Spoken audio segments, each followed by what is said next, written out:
Hello and welcome, biology students, to your Enzyme Lab. We are doing the lab that is the effects of temperature on enzyme function. So with that, you need to make sure to be doing your PreLab. Your PreLab is to go ahead and read through the handout, and there's also a video animation that you should be watching before that. Watch that, that way you can get ideas about how some maybe things you're going to do, because you're going to be designing your own experiment also during this. So, questions to answer. Those are also in the PreLab. And big questions to answer are substrate, enzyme, products. So as you read through the lab, you should figure out what is the substrate that we're going to be using. The substrate is equivalent to the reactant. So just like in chapter 2, where we talk about the reactant going into the reaction, well, because we're using an enzyme, that substrate is the reactant. They just give it a new name. So that reactant, once you throw an enzyme in the mix, they call it a substrate. And so you should also fill out what is the enzyme being used and what is the product, and answer those pre-lab questions to get you ready. So your safety precautions, anytime you're using hot water, just, be safe. We want to make sure that you're not grabbing your test tubes out of your hot water without using test tube holders. Here are your test tube holders here. When you have it in the water, just like such, always using your test tube holders to transfer. The other thing I would like to tell you is never walk around the room with just one test tube in hand or many.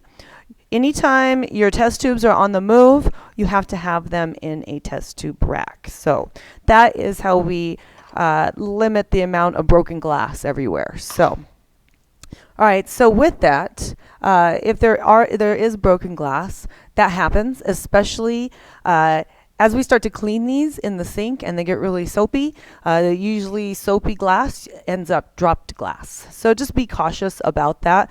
Maybe I'll just be honest with you. You can take your whole test tube rack to the sink and clean them while they're in the test tube rack and take them out as you need to. That's my biggest suggestion.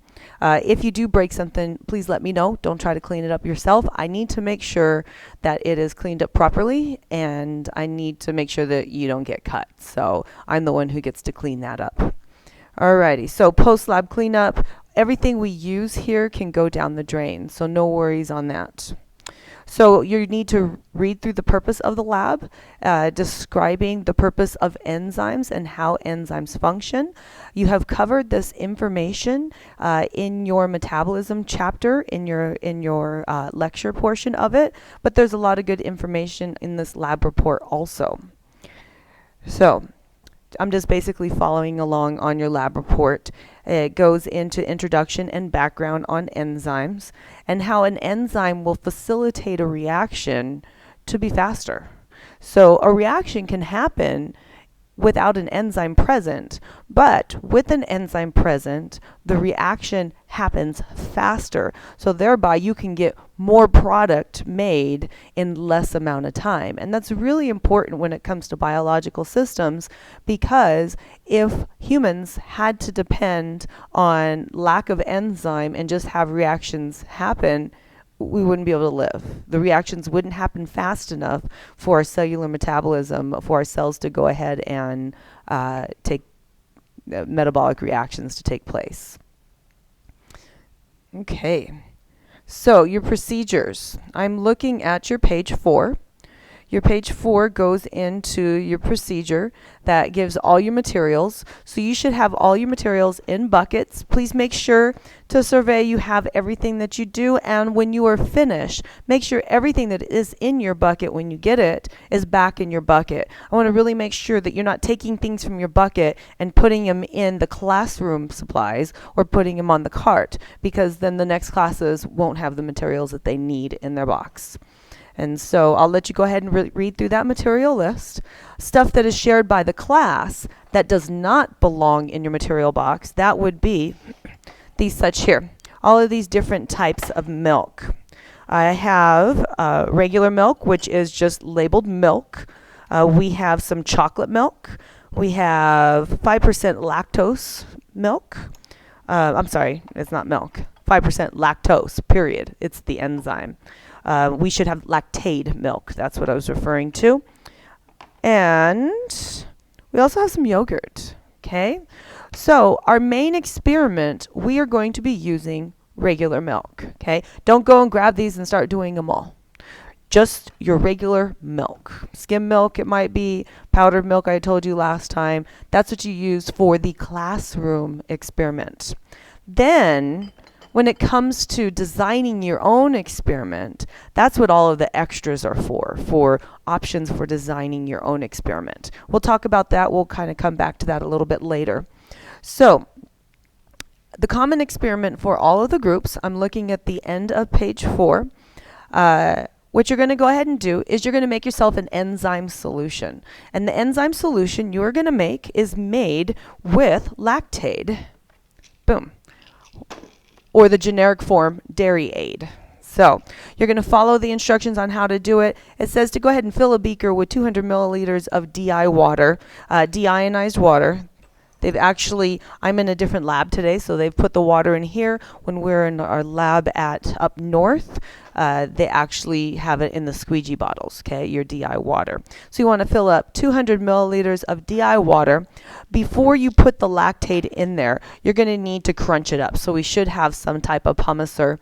If we do not, be really, really careful, because this lab does not, but I'm pretty sure my lab up north does have a pumice stone. When you put, you're going to use 1 tablet along with 200 milliliters of water, and you're going to break it up. You're going to try to break that tablet up into the smallest pieces you absolutely can possible. Okay, so be careful when using glass stirring rods and pumicing on glass. Like I said, the lab up north, I'm pretty sure they give us a pumice stone, so we should be okay with that. Alrighty, so that, when we make that, I'll just go ahead and keep it out. We'll just pretend I made it. Okay, this is now going to be my enzyme solution. This is the solution that I'm going to use for my experiment. And it's going to be more than I need. I'm just letting you know that. So from there, you're going to obtain 6 test tubes. That's what these test tubes are here. Looks like we are lacking 1 test tube in this kit. 1, 2, 3, 4, 5, 6. No, we are not. They're just lined up. Their test tube racks don't hold 6 in a row. There you go. So you're going to go ahead and label with a wax pencil 1 through 6. And then with that, you're going to put in the test tubes only when and what they ask for.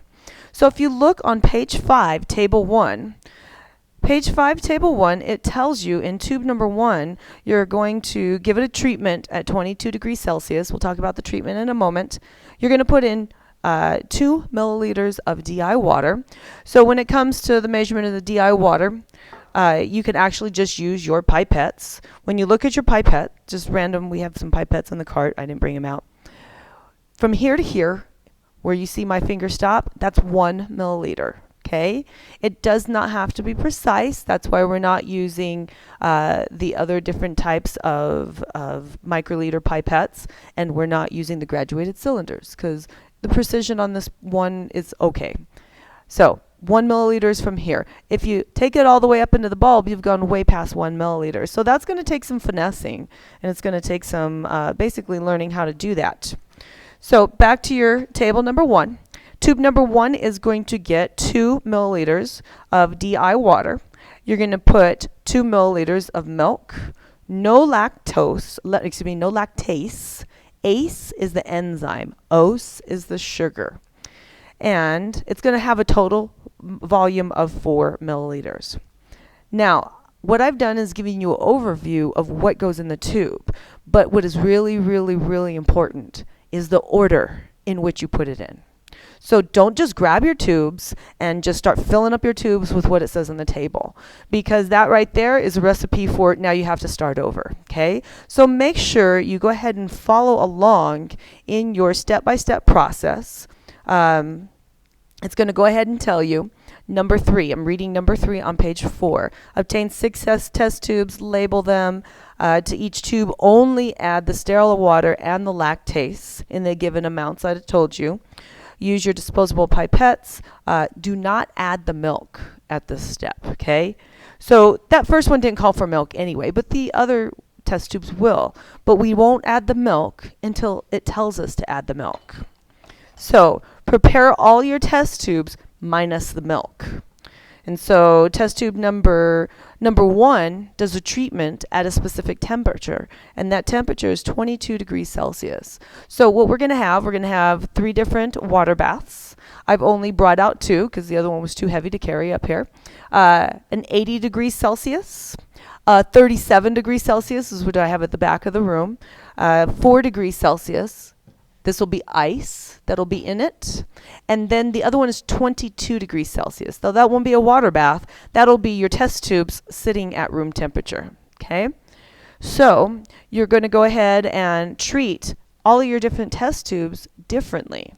Test tube number 1, number 2, and number 3 are all going to get a treatment at 22 degrees Celsius, meaning those 3 test tubes are just going to sit at your desk while they're going through their treatment. Test tube number 4 is going to be put into the ice water bath. Test tube number 5, 37 degrees Celsius. Test tube number 6, 80 degrees Celsius. I don't want to put that. There's water in there. Alrighty. So it's going to tell you, number 3, when you've added your stuff minus the milk, you're going to go ahead and put all your tubes at their appropriate treatments. And so I'm looking at number 4 on your page 5. Put them at their appropriate treatments and let them sit for 5 minutes, okay? So the reason why you want to let them sit for 5 minutes is because if you recall, this is a lactase solution, ACE being enzyme, that we made with water and our dairy-free lactate. So it is an enzyme. So we want to make sure that our treatment of enzyme has time to sit at its respective temperatures for at least 5 minutes. And I'll kind of explain to you why. I don't want to give it all away right now. So after 5 minutes, don't pull them out. You're going to need to walk over to everywhere you are with the milk, and you're going to put the appropriate amount of milk. So looking back at our table, tube number 1, 2 milliliters of milk. Now I can put that in. Boom, boom, boom. Okay, tube number 2, no milk. Tube number 3, the one that's 22 degrees Celsius, it does get milk. Boom, there's tube number 3. Tube number 4, 4 degrees Celsius, it also gets milk. Tube number 5 gets milk over there. Tube number 6 gets milk. Okay, then make sure you're setting your timer. You're going to go ahead and let that sit for, let's see, another 5 minutes. There we go. Looking at number 8, another 5 minutes. Then from there, while you're preparing that, you can start getting your well ready. These are going to be where you test your treatments and your glucometer. You should be wearing gloves to do this. The reason why is because these test strips are a little bit sensitive. So in your bucket, everybody should have test strips. Oh, they're right here in your test tube rack. Glucose testing strips. These are the same ones that if you're diabetic, this is what you use.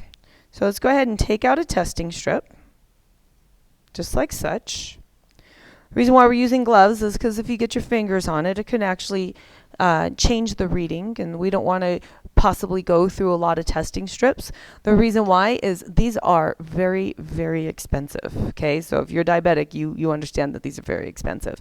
So do your very best not to waste them. You will be using a new test strip for every solution. So I'm going to show you how to use the glucometer first. When you look at your glucometer, at your test strip, you have one end, and it's got I know you can't see this, but it's got a line across the top, okay? That's the part that will go into the solution. When you look at the other end, you will see one that has a rectangle. That's the part that goes into the machine. Now, depending on where they got the test strip, sometimes that rectangle is hollow. This one is not. So just make sure the rectangle is going to go into the glucometer, and the part with the line that goes straight across the top, that is the part that is going to go into the solution. There's no calibrations that you have to do. Yay. So do not turn it on first. It's going to turn on automatically. Take your glucose strip with the rectangle, firmly push it in without twisting it or folding it. I don't know if you heard that beep. I was kind of talking over it. So it beeped, it turned on, let me know it's ready to go. And the reason why you will know that it's ready to go, when you look at on the side, there'll be a little test strip animation with a drop, and it's just blinking. That's how you know all is good, okay? If you come up with an error, so here's what I say. If you come up with an error, pull it out, go back again. If you're still coming up with the same error, call me over, okay? It might be the glucometer, it might be how you're putting the test strip in. But before you do anything, don't start putting in any solution yet. So it's ready to go. So during that time, when you're just kind of getting acquainted with your glucometer, like I said, try not to waste the test strips. It's been 5 minutes. So you're going to go ahead and pull your treatments from the water baths. You have your 3 that were sitting at 22 degrees Celsius. Pull the 1 from the 5 degrees Celsius, the 1 from the 80, and the 1 from the 40 degrees Celsius. Sorry, my thing turned off. Alrighty, so then you're going to get yourself some pipettes using your little wells. They're already labeled. Hopefully the ones up north are also labeled. And so you won't be using these pipettes. You'll be using brand new clean pipettes. You'll have a pipette for every single one of them. Okay, it's already labeled. And then you will pull, make sure, stir it up, okay? Maybe you can kind of squeeze in and out, just get a little mix going on. Then pull some out, put it in the well. Well number 1, test tube number 1. Same thing, mix it up. Well number 2, test tube number 2, pulls from test tube number 3, and so forth. Okay? So then, you can put this aside. Don't throw it away until you're finished. Never throw anything away until you're finished. You're going to use your glucose strip. You're going to put it into the well. There will be test tube number 1 solution in this well. Just let it sit there, dab. It'll go ahead and give you a reading. It'll beep, beep, beep, and it'll give you a reading. So when it gives you that reading, it should be a number. But if it's not a number, we got some other options. If it says low, then that means it's between 0 and 20 deciliters per milligram. So you're going to write 0 dl per mg. Okay? Because you don't know if it's 0 or if it's 20, you're just going to go up milligrams per deciliter. I had it backwards, and that's why I stuttered on it. Milligrams per deciliter. There you go. So if it comes out low, write that down. If it comes out high, I want you to just write down 600 milligrams per deciliter. Okay? If it comes out any number in between, you write that number down. And that should say in your stuff somewhere. Oh, actually it does not say in there. You know where that says? That says in your manual. So while you're sitting around, if you like to look at your manual, go for it. So I'm not sure what page.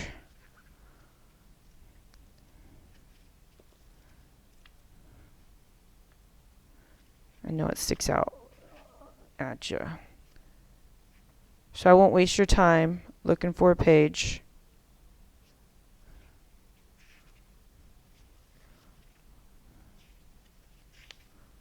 I will just let you look if you're interested.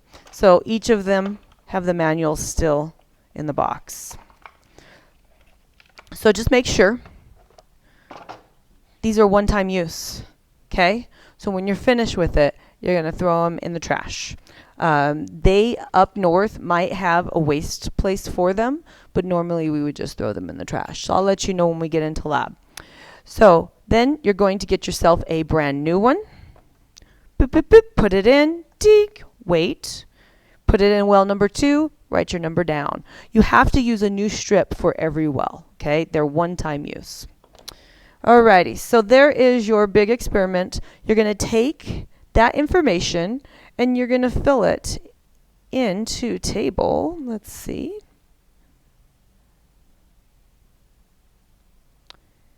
looking on page 7, Table 3, individual group data for your lactase experiment.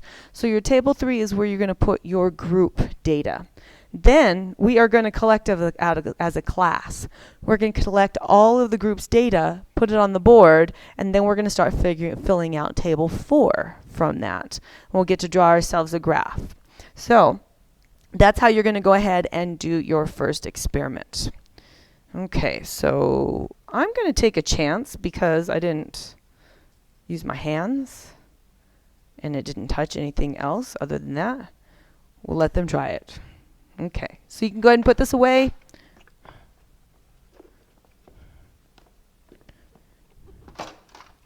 Once you've tested them all, clean it up. Everything can be cleaned with soap and water down the sink. Make sure when you are cleaning your test tubes that you are not only putting soap and water, but you are also using your test tube brush in order to thoroughly clean it. Please, when you are done and it's dripping dry, make sure you get most of the water out, turn them upside down.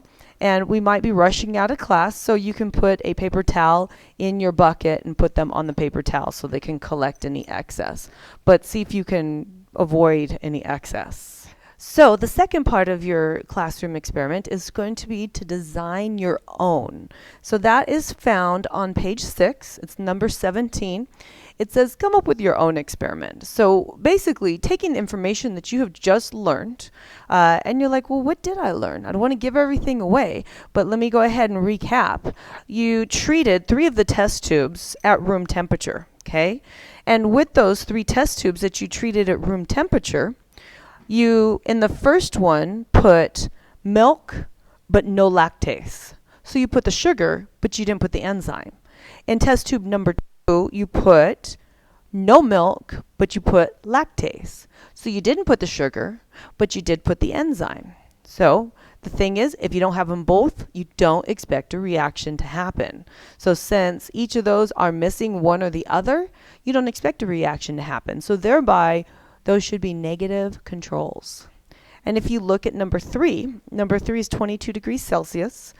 You put milk and the enzyme lactase. So since you have the sugar and the enzyme, you expect a reaction. So you would use that as a positive control.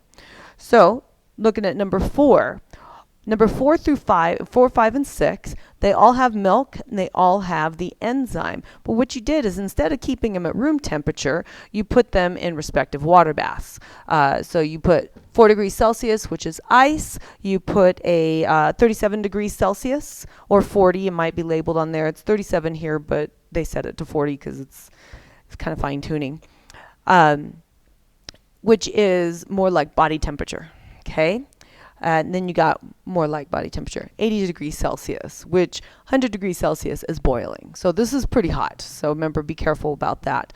So what you know about enzymes and what you've learned about enzymes is that in the case of extreme temperatures, especially hot, it is possible that that enzyme could denaturize. So denaturation is when the perfect, beautiful protein shape, remember that tertiary shape that we learned about in our chapter 5, it actually unravels. And when it unravels to the polypeptide, which is the primary shape.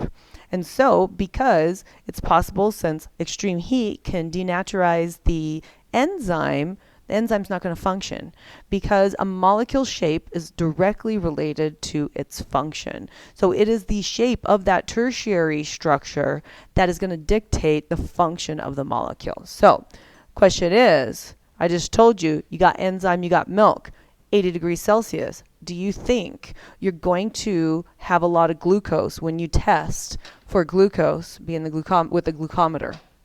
I don't know. We'll have to see.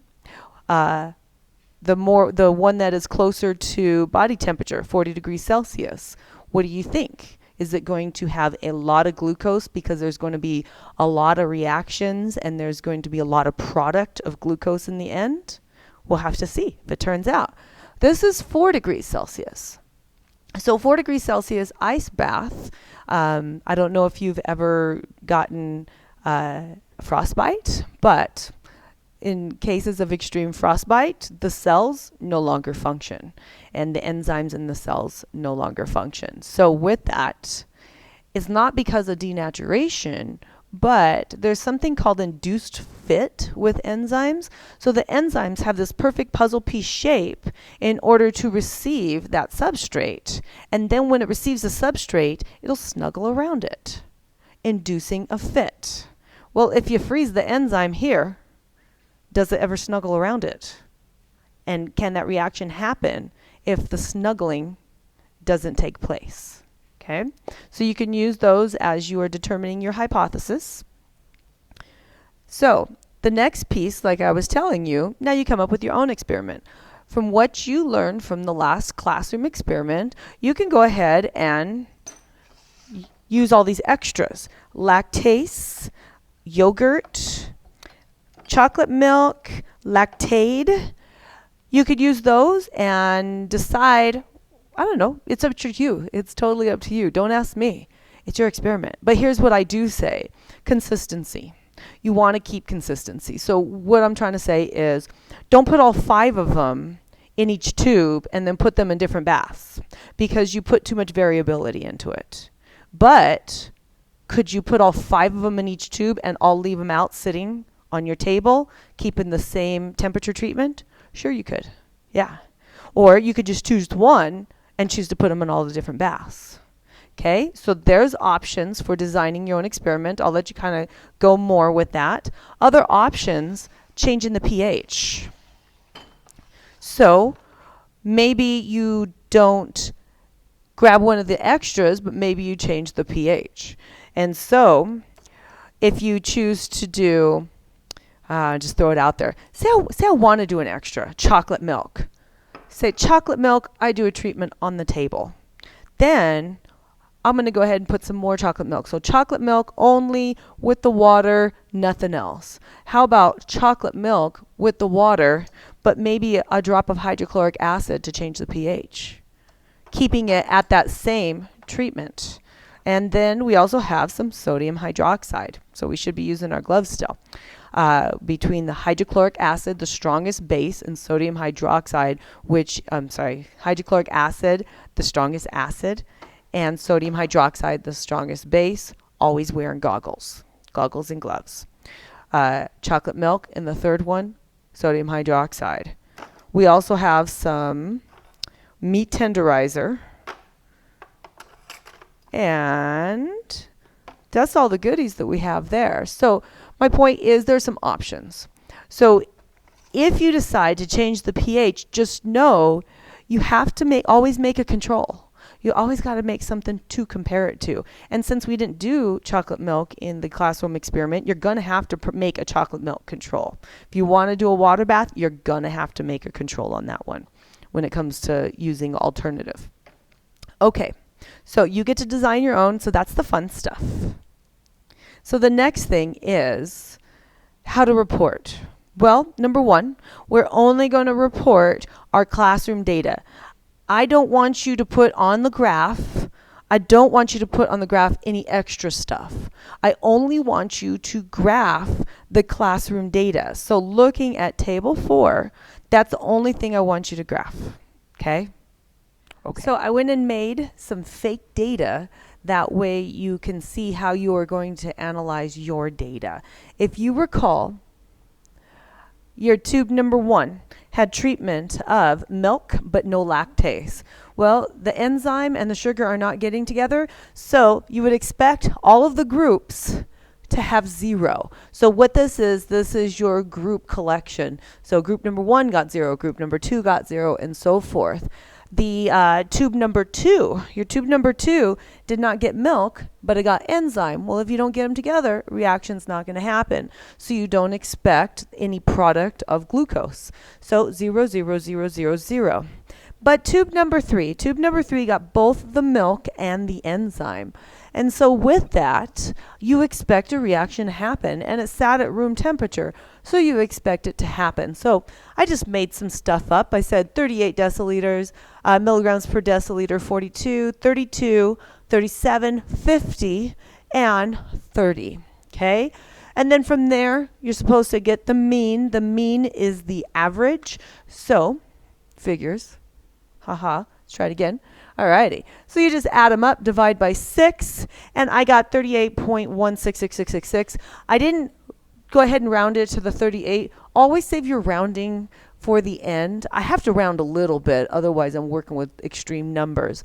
But just go ahead and put 17. You know, you can go ahead and round to the hundredths place. That would be fine in this class for this piece here. So anyway, we're going to take this number, 38.17 milligrams per deciliter, and we're going to figure out how our average is going to really mean something. So when you look at this data, I got 38, 42, 32, 37, right? And you're like, oh, okay, well, we're somewhere in the 30s, round and right? But then you get a number of 50 and 30.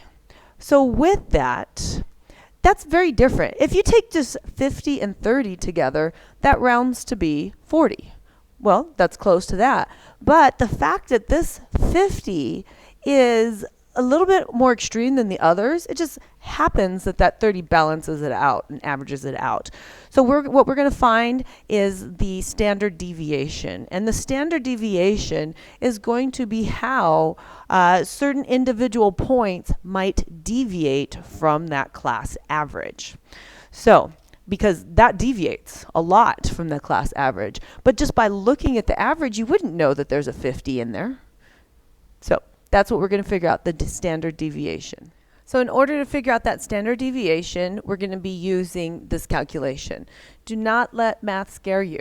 I'll be honest, it looks ugly. It's probably one of the simplest calculations that you can do. So with that, that's on page 7. Let's go ahead and slide up.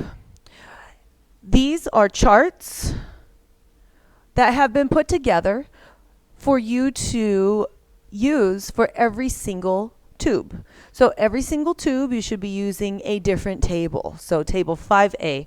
Thing about table 5A, the value for one group was 0, 0, and so forth. Well, what's the average of 0? 0. So essentially, there's not any work to be done because the standard deviation is going to be 0. So let's go ahead and move on. Same thing goes for your table, for your tube number 2. And we're going to go ahead and work with that data from tube number 3.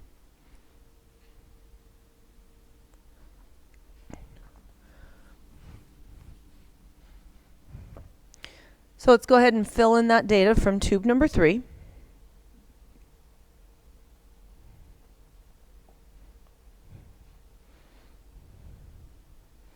Group number 1 had tube number 3 data that was 38. And then group number 2 had 42, 32, 37, 50, and 30. Alrighty. So the average mean, 38.7. I already figured that out. Guess what? All of these added together, divided by 6, that's the average. That's the answer on every single one of these lines. So 38.7. 38.17, excuse me. 38.17.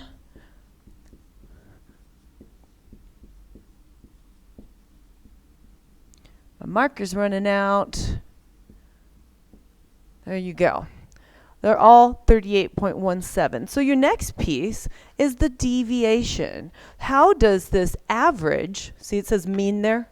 How does that average deviate from the actual value? So 38 minus, and it could be plus or minus, it doesn't matter, because when we square it, it's going to X out whether it was a positive or negative number. So it really doesn't matter. But just be consistent. You want to see the difference between the two. So don't always just choose the top number to minus. If you're going to choose to minus, always choose this column to minus that one. If you're going to do opposite, just make sure you keep consistent. So 38, so I'm going to go ahead and that minus that is negative 0.17. 42 minus that. I didn't think I was going to need my calculator anymore.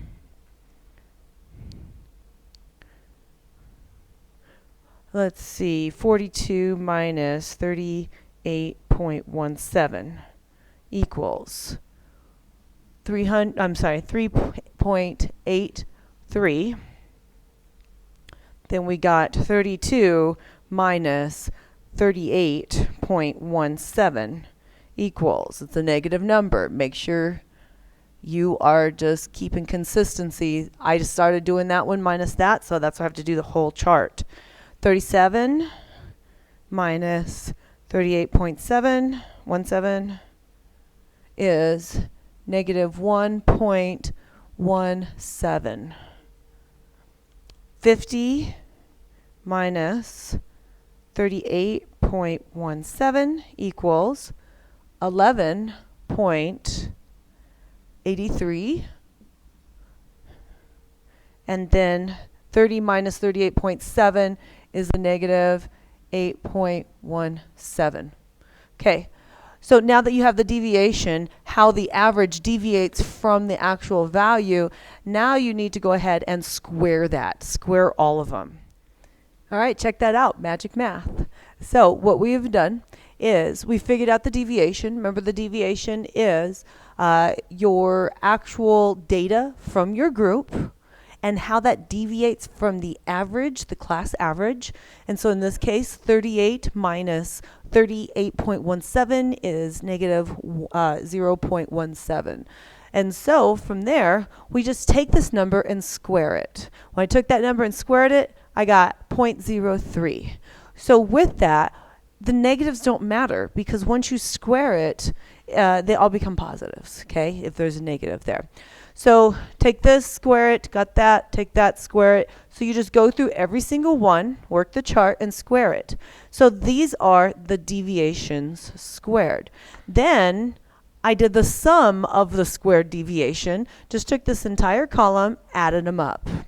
It is this number here, the sum of the deviation squared. We're going to use that for the variance. So tell you what, rather than restarting, I'm going to go ahead and write that number over here. 260, you may or may not see it on film, but I just need it.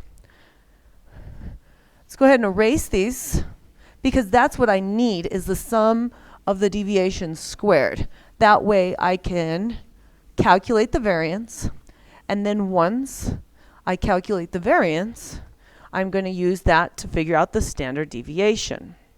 So let's go back to our formula. Here's our formula right here. Give a little working room. Oops. Alrighty. So to figure out your variance, you need the sum of the squared deviations, which is that number that I just figured out, divided by n minus 1. And n is the number of working groups, and that was 6 in my case, minus 1. So let's go ahead, write it out. Variance equals, my number was 260, the sum of the deviation squared from my previous chart, 260.96, divided by n is 6. There were 6 groups, so that's the number of groups, minus 1. So let's go ahead and calculate that. So basically it's 260.96 divided by 5.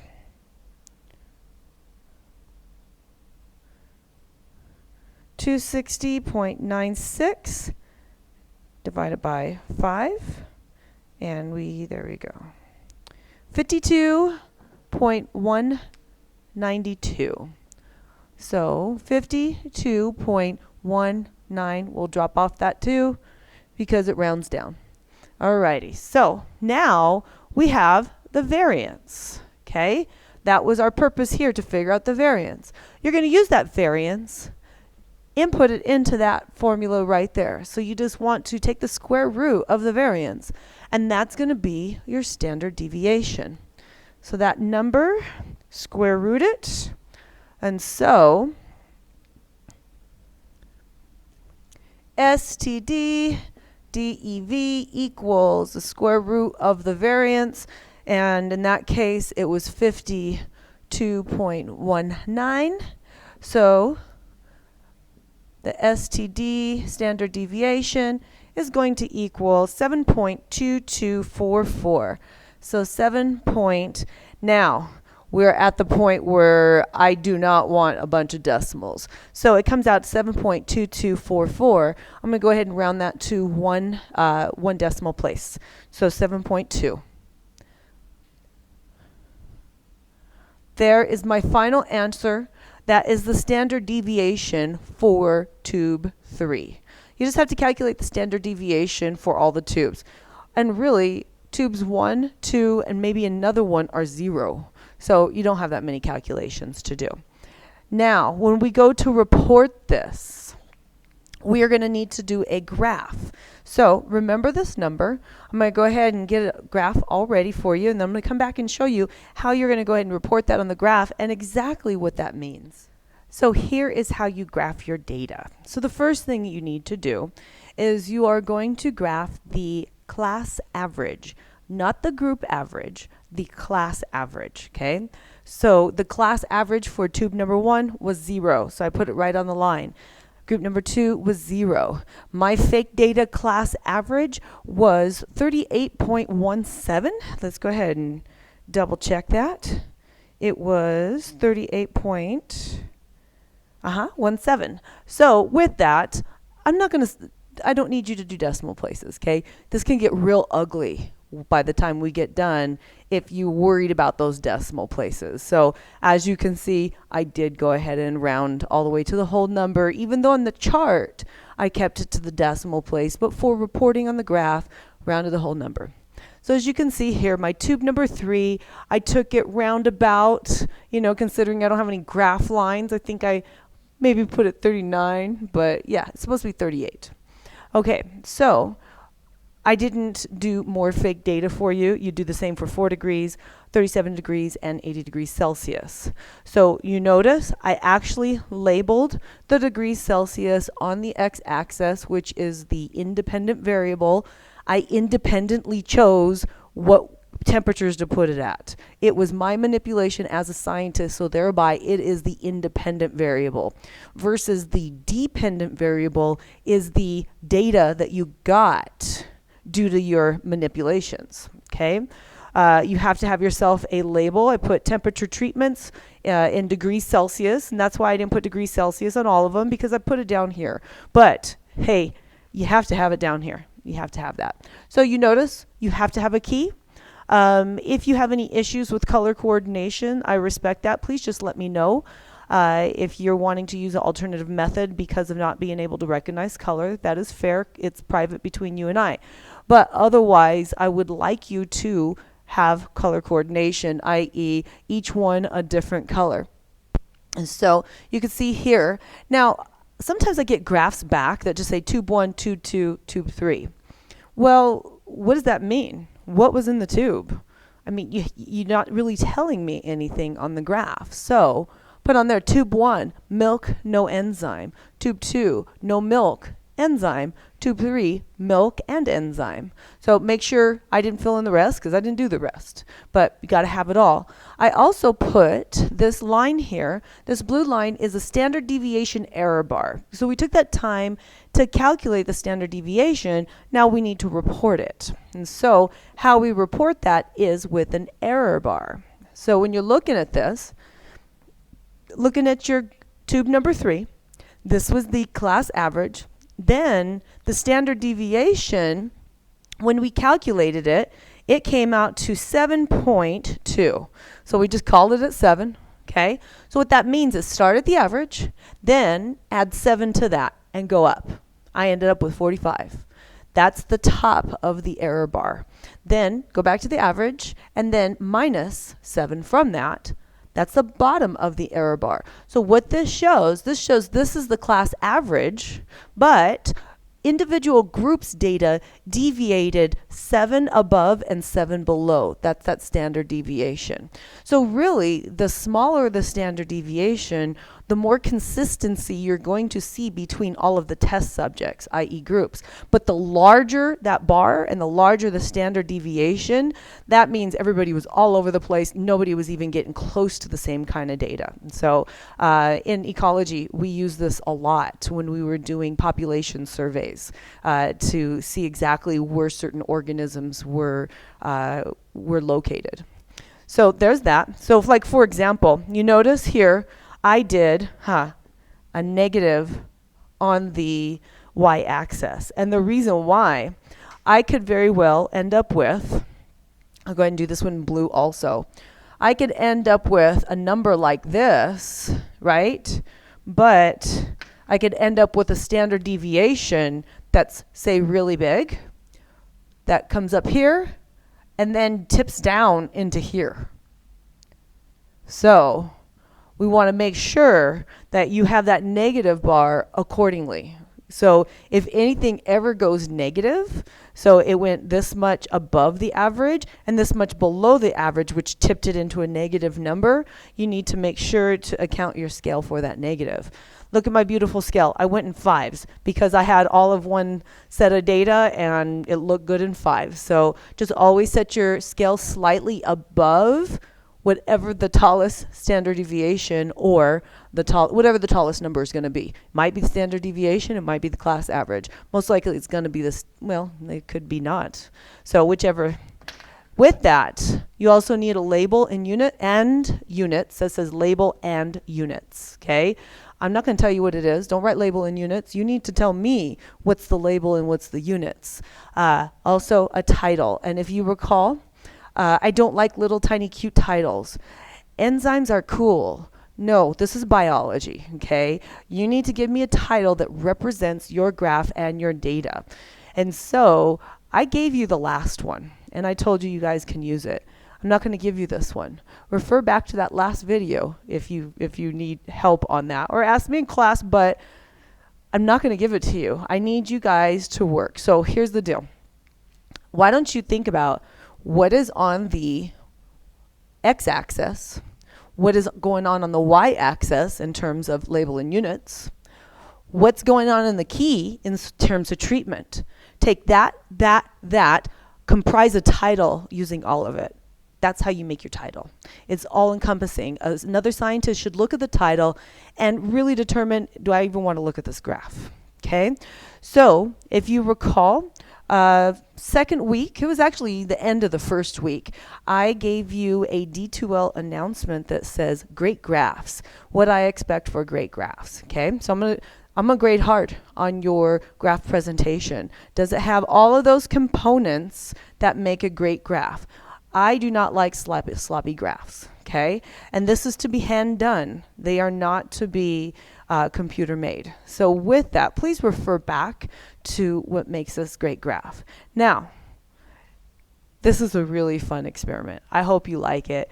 Don't let the explaining of the data get in the way of the fun. So, and I hope you like the explaining of the data, because it's really not that terrible. Just takes a little step-by-step process. All right, have a good time.